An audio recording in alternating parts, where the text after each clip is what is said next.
প্রত্যেকটা ক্ষেত্রে আলা বাসিরা, আপনি যে কাজটা করছেন সেটা যাতে আপনার জানা থাকে, কেন করছেন আপনি, কিসের ভিত্তিতে।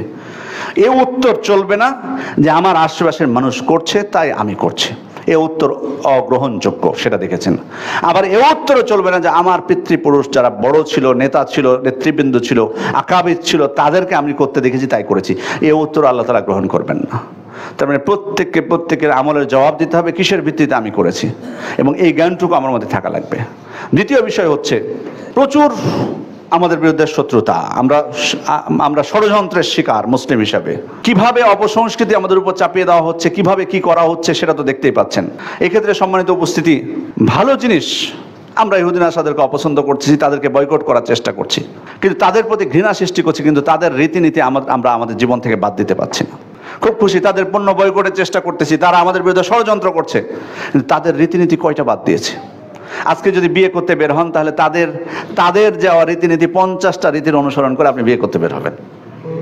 আমি বিয়ে করতে বের হন আপনি মুসলিমদের মধ্যে, এমনকি আমি বলছি যারা আমাদের ভাইদের মধ্যে যারা দিন পালন করে, দিনকে ভালোবাসে, তাদের মধ্যে।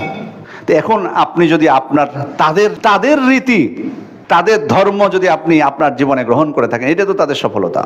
আপনি তাদের প্রতি বিদ্বেষ প্রকাশ করে কি লাভ? তারা তো এটাতেই মহা খুশি, তাদের সংস্কৃতি আপনার উপর চাপিয়ে দিতে পেরেছে, এবং আমরা আমাদের জীবন থেকে এটা বাদ দিতে পারছি না। সম্মানিত উপস্থিতি, যেন খুবই জরুরি এটা আমাদের মুসলিম হিসেবে আমাদের জীবনের জন্য, আমরা যে কোনোভাবে হোক, যে কোনো মূল্যে হোক, অমুসলিমদের, আমি নির্দিষ্টভাবে কোনো ধর্মকে বলছি না, যে কোনো ইসলাম বিরোধী যে কোনো রীতিনীতি আমাদের জীবন থেকে দূর করতে হবে, তবেই আল্লাহ তাআলার পক্ষ থেকে আমরা সাহায্য পাবো। শুধুমাত্র মুখেই বলবো, ভালোবাসা প্রকাশ করব, কিন্তু অমুসলিমদের রীতি থেকে আমরা মুক্ত হতে পারবো না, তাহলে আল্লাহ সাহায্য আল্লাহ তাআলা কিভাবে করবেন? তাদের বিরুদ্ধে কিভাবে আল্লাহ আমাদের সাহায্য করবেন? তাদেরকে তো আমাদের জীবনে আমরা গ্রহণ করে ফেলেছি, তাহলে তাদের বিরুদ্ধে আল্লাহ আমাদেরকে কিভাবে সহযোগিতা করবেন? তাদের থেকে তো আমাকে পুরোপুরি মুক্ত হবে, শুধু মুখে নয়, আমার জীবন চলার পথে সব ক্ষেত্রে তাদের থেকে আমাকে মুক্ত ঘোষণা করতে হবে।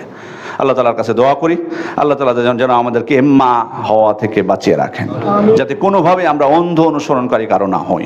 আল্লাহ তাআলা আমাদেরকে হেফাজত করুন, আমিন।